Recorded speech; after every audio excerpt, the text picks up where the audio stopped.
Welcome back to episode 3 of Ask Gardenstead. We are going to talk about all things houseplants today. The Gardenstead community has been flooding our inbox with questions. It's great. I am your host, Jazz. I'm your other host, Shannon. And we are so glad you are here with us today. Welcome on this journey of houseplants. Houseplants are all the rage. Yeah. I mean, rage. which I get too, because there's so many cool houseplants that there weren't years ago. Like the houseplants my parents had were ugly. Really? Yeah, I never really paid attention to houseplants until I started seeing houseplants that I wanted. So you grew up in a house with houseplants? Not many houseplants, but my mom always had a ton of things like along in the kitchen, and I was like, okay, cool. I liked the orchids. Yeah.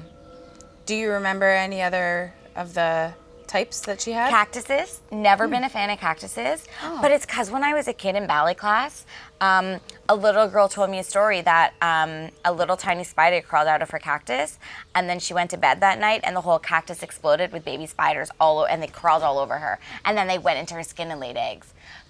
I don't think that was a true story, but also I was like a little girl in ballet class, like, get those cactuses out of here. Oh, it's stuck with you forever. It has, and I wish I knew that girl's name. Yeah. I'd tag her here. We should message her. We should, and be like, was you that owe a me true therapy story? Costs. And therapy that you don't like cactuses. Cactuses are really special. I know. I've just never... I don't know. I like I'm a going lusher... to personally convert you to like a few cactuses. I'm going to buy you a couple really great cactuses. Okay. Sure. So let's go to our first question. Yes. My question to all of you, do you have plants outside in the summer and then bring in for winter? What do you do to make sure you're not bringing bugs into your home? This is a great question, Angela. Angela, I do nothing, and then there's bugs in my house. I absolutely bring houseplants out in the summer. Not every summer, it depends on what I have, but a lot of tropical plants like to be outside in the summer. Yeah. I personally I overwinter a Boston fern, usually. So I bring that out in the summer because it really likes the humidity. And then what I do to acclimatize it to come back inside is I have just a separate room, separate from my living room where all my houseplants basically live. And I let it sit there for a couple of days and I check it. I check the soil. I check in the interior of the plant where the stems are, and I just look for anything that might be crawling or look a little bit different.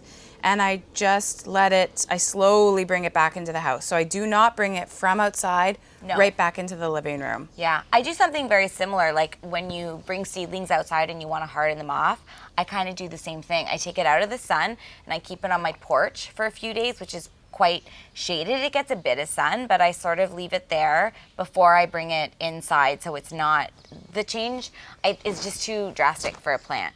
But I do sort of the same thing. I go through it, I look for the leaves and stuff. The problem is, more for when I do cut flowers. When I bring cut flowers inside, I'm never checking, and then there's ants all over my kitchen. Right. But, you probably don't want that many bugs in your house. Bugs don't bug me.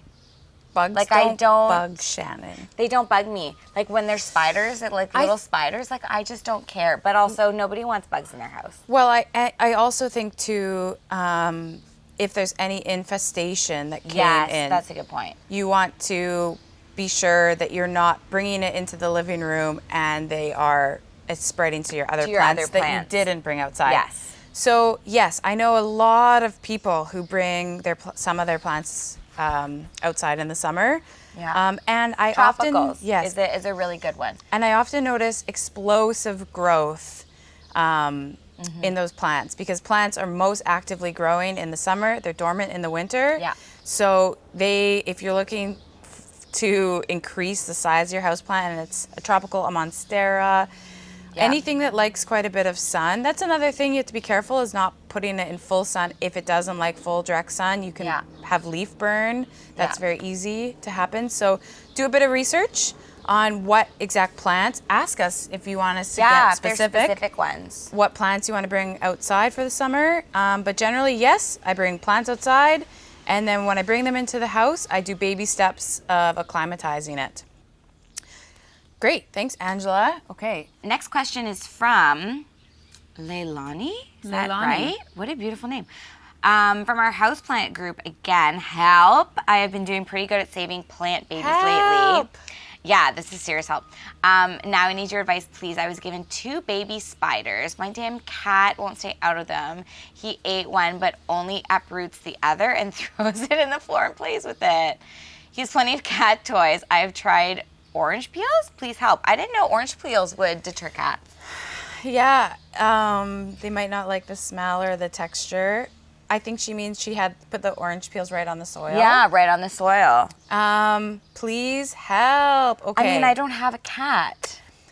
My first reaction is, especially with spiders, they are great plants that will hang and trail. I would just say get them off the surface area, hang them in a window. But then he's gonna do one of those things. But if it's a place that's not accessible. Yeah. So if it's in your window and there's no surface areas for him to jump around to, I would say spider plants love to be hung. Another thing I would say is animals like things that are new, right? So he's thinking it's maybe a new toy. If you have it somewhere caged off in an area where the cat can't access for even up to a month and then slowly remove the cage, it's just going to be part of the landmark. He might not want to get into it. Also, if you don't mind about aesthetics, similar thing. If it's new, you could put some chopsticks in the soil that kind of barrier the snake plants a little bit. No, it's not a snake, it's a spider. Oh, spider. Plant. Spider plant, not spiders. Or snakes. Or snakes. Oh my. So I would hang it, or I would put something in the soil that kind of barricades the plant, and then hopefully he gets used to it. Yeah. Okay, so Mika from London asks, my orchid has no stem left, but she's growing her second leaf since I bought her in March, and her roots are growing out of the pot. I read that's a good sign. Okay. I'm assuming she's wondering, like, how to get it to bloom again? Ish. I am really bad with orchids. I think it's about time that I revisit some orchids. So I brought I'm gonna 3 orchids in 3 different stages of decomp. Is that sad to say? First of all, so this is my healthy orchid. Healthy in the sense that it's not new. It's all bloomed. So it's not going to last crazy much longer, but it's done really, really well. You can see it's starting to go because some of the leaves are starting to go at the bottom. This is a really healthy looking orchid. If you see down in here, the roots are great. I'm actually going to pull it out later today and submerge it in water, let it dry out, and put it back in this pot. But it's doing really, really well. I keep my orchids, I find, do best in my bathroom because I think they absorb the moisture in the air. Orchids don't need a lot of water. So I often have orchids in different spots in my house, and the ones in my bathroom last the longest. So that's a really cool just option. And you have a window in your bathroom. I do, but it's closed most of the time. Right, but it gets sunlight. It does get yes, it does get light, but not like direct sunlight. Okay. We don't want direct sunlight. Now this is, oh wait, no, that's the dead guy. Okay, this is another orchid, which is on its way out. Again, this was a double stem one. This stem is totally dead. This guy still has a bloom on it, so I'm gonna leave it. If you look at this stem is dead. So this stem needs to be cut right off at the base. These dead leaves will need to be pulled off. And once this one is done blooming, I'm just gonna literally pull and cut off anything that looks dead. All of this is great live root material. And then I'm gonna cut this stem down under a leaf node. So I'm gonna leave there's a leaf node there, but I'm gonna leave about 1 inch to 2 inches and leave that there. So that means that the plant isn't going to put energy in trying to revive this stem. It's going to put energy into hopefully producing a new stem of like a new flower stem. So this orchid is in a really, really bad state. For whatever reason, it has probably gotten too much water. You can see a tiny bit of mold growing in at the base. the 2 healthy leaves have broken off. And when I look at all of the root system, none of it looks green and healthy. Oh yeah. So this orchid, I mean, is dead. I'm gonna toss this. There's no reason to save it. Also, when you look down in here, it's all black in here. There's nothing green and healthy anymore. Not exactly. It looks mushy, exactly like what we talked about in episode 2, or episode 1. This is unsalvageable. If your plant is still growing, regardless of whether it's flowering or not, it's a healthy plant. You want to leave it be. And you eventually will get another stem, but it really could take up to 6 months. They're a slow plant to regenerate, but if you have the patience to leave it, I say do it, as long as it looks healthy. So I have tons of patience. Yeah. Let's cut. You know what? Should I attempt an orchid again? You know what I think you should attempt is, because this guy's in a really good place. Let's before we leave today, cut this stem off, cut this stem, and let's leave this here. And just see what you get out of it. Like, I'm going to pull all the dead roots out, and then we'll see. So if we do everything you just said, yeah, how long will it be until how long does it take for this stem to grow that tall and then bloom? Well, here's just it. It's not going to be this stem. It's going to be a different stem. Okay. It'll grow a new stem. But how long will a stem take to grow this tall again? Like, are we talking 2 months, 4 months, 6 months? 4 to 6, I would say. But to be very honest, I've never done it. I just throw them out.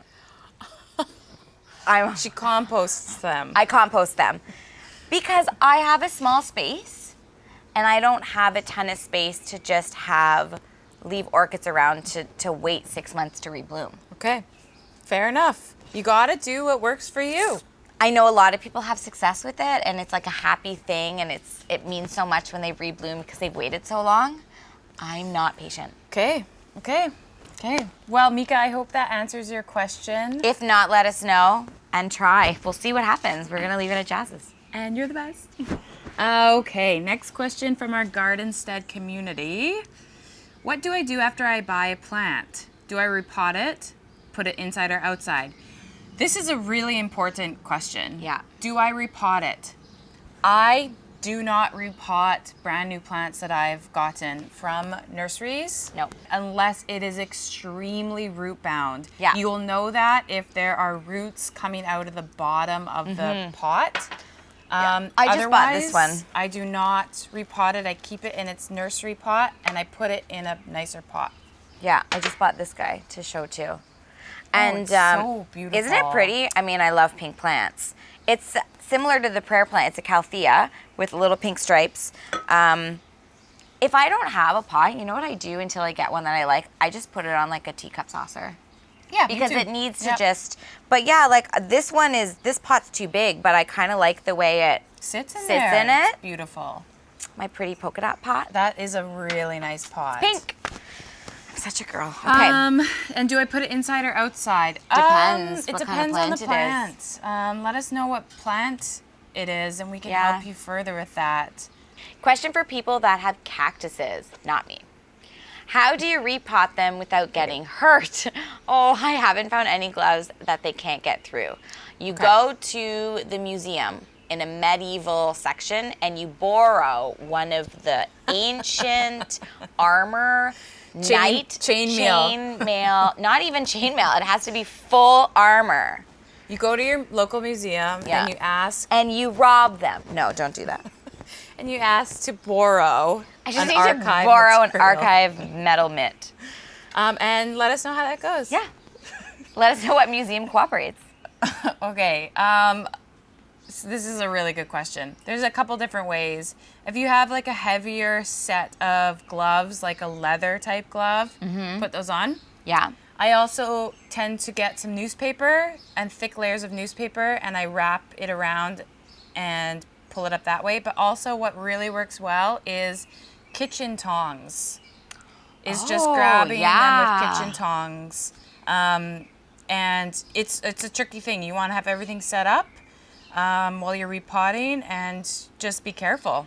You know, I feel like a lot of gardening gloves are like cotton, like Yes, yeah. which doesn't really make sense because you're gonna get dirt through them anyways. But I do have some that are like cotton on the front, and then they're like the fingertips are all plasticized. Yes. Which might help because I have these crazy like spiky thistle root weeds. Yes. And I use those to weed those out. Yes, and have you ever seen Yes. What? those barberry and rose gloves that go all the way up to here? No, but I would like a not just those though, because I get scrapes all over my legs too. I need like a Glove full legs. wetsuit. Like I want to look like one of those morph people through my garden. In like pink. Yes. I also would like to It'll be install like- cameras to see what the neighbors think while there's like a pink and I would do somersaults and stuff just to look like a weirdo. Okay, it'd be like interpretive dance. Yes. And it would Rose be printing. a live show, and You'd have to buy people would- tickets. People would have to pay to Very watch expensive. Shannon Garden in her pink wetsuit. Pink morph suit. No, you wouldn't even see my face. Like it'd be like a morph suit. So I'd look like some weird alien pruning my roses. Next question is easiest houseplants and flowers to propagate. I'm a nerd about propagating. I will take my plants. Sometimes I propagate way too quickly. Like they might not even be ready, but I'm like, how can I separate this again? So this is my black oxalis. There's actually 2 in here. I just like sort of the way it kind of trails out. This was a stem of light purple flowers. They grow light purple flowers. It's really easy. Ours What? is blooming like crazy. Really? The one in the office? Crazy. Amazing. They're really, really easy to propagate. It's like a tuber. You separate the tuber, put it into new dirt. It'll die right away. It'll get mad at you, go dormant, and then you'll see new growth coming up. That's a really great one. As for flowers to propagate, I don't have a lot of like indoor flower plants. What is a really great thing is if you're looking for more flowers from your plants is to pinch them. So if you're growing cosmos, zinnias, sweet peas, dahlias, and you want more flowers per the plant, it's not going to give you new plants, but by pinching the new growth, which I did a quick video once on Instagram, but we can do that and post that. That's a really great way to get more flowers per plant. It is the similar concept as in episode 1 of when we pinched the jade. So when you pinch new growth at the top, this is the same with the list of flowers that Shannon just said. When you pinch the top of the jade, it is encouraging the plant to grow laterally, so bushier and out wide instead of tall. It's really important though to make sure that you're not pinching single bloom plants. Sunflowers, tulips, things that you're gonna put in the ground, you're gonna get one flower, don't pinch them because you're not gonna get the flower. So yeah, if there's like a more specific certain plants that you're looking, ask us because I don't really know much about flowers, like propagating flowers per se. Yeah. Yeah. How to take care of a dying, beat-up houseplant that I just bought? Okay, this is a great question That's a great because question. so many of you guys in the community are saving plants, rescuing them when they look not so good on a store shelf. This is lovely. So my protocol, what I would really do is I would come home. Actually, I saved this one. Not from a store, but from my... Stroman? Yes. Oh my gosh, I just bought one yesterday. This was in an outdoor planter of my mother-in-law's. Oh, and outdoors? Yes. Oh. So it was They getting don't like too much sun. Yeah. So it was burning quite a bit. And so what I did was I actually dug it out and repot it. Mm-hmm. So what I would do is I would remove any dead part of it, snip and pull off any dead part because infestations and pests like to breed on dead stuff. Yeah. So pull off any dead stuff. I would give it a bit of new soil on the top if it needs to. There's fresh soil would have more nutrients in it if it's been sitting in the same soil for a while. Yeah. And then I would give it a good drink of water, the way that I water all the way through. I'd have it in indirect but bright light. And then I would also give it like a little bit of all-purpose houseplant fertilizer, just a little bit of some feeding if it is lacking nutrients. Yeah, maybe a slow release one. I always recommend if you're a little bit lazy with plants, to do a slow release fertilizer. Something that's going to like take, you know, then you're not doing it all the time. So I'm actually really terrible at fertilizing my plants, both in my garden, my veggie garden, and inside. So what I actually found recently was the fertilizer sticks. Oh. And I have just been sticking them right into the soil.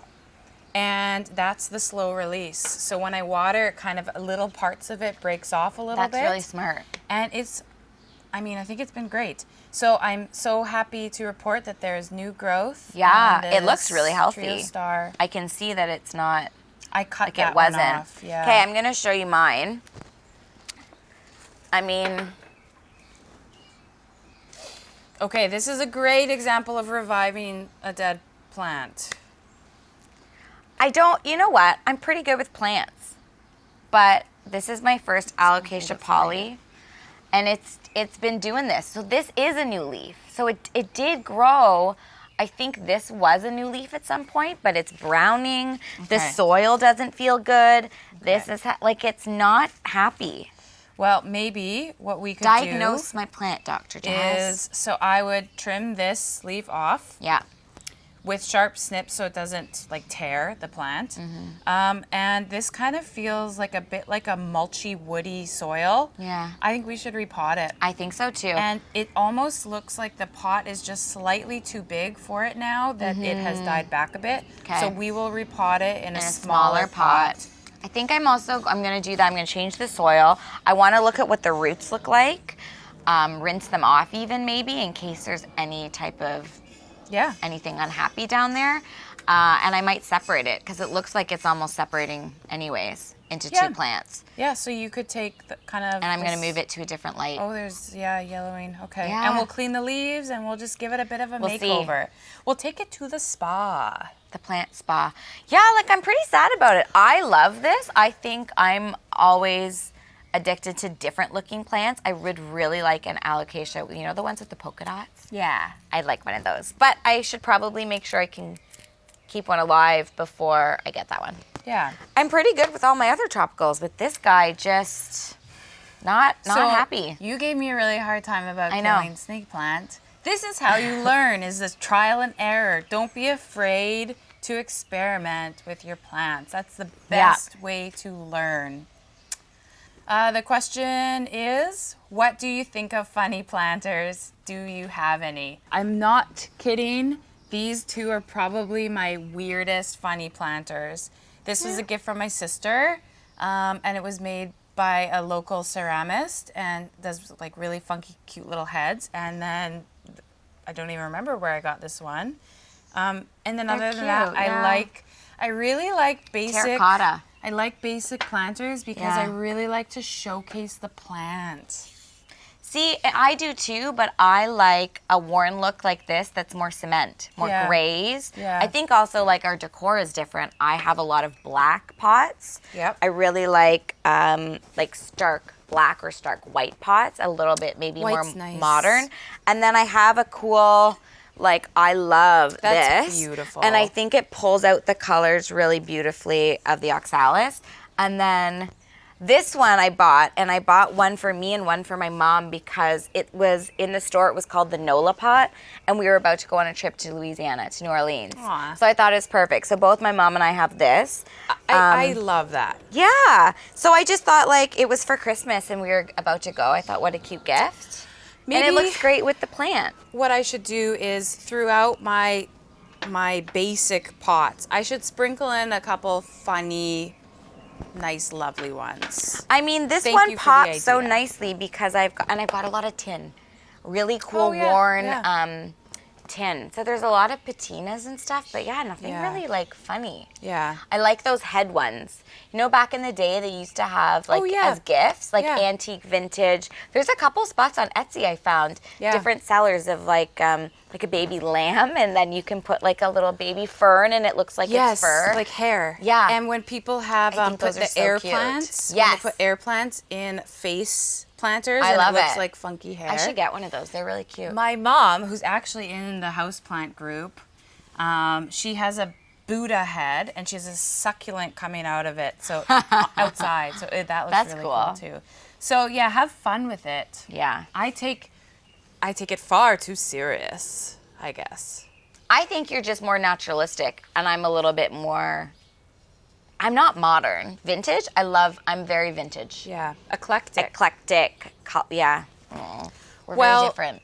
That is, we whipped through quite a bit of questions. Yeah. But that is all the time we have for episode 3. Episode 3. Please keep flooding our inboxes with all of these wonderful questions. It is so fun to read everybody's. I love seeing the pictures, like when we talk about a plant and then they show somebody put the most amazing oxalis up. I'm so jealous of. It's great. I love it. It's Please just, keep sharing. It is an incredible time to be interested in alive. plants. What a time to be alive! Look at all these plants.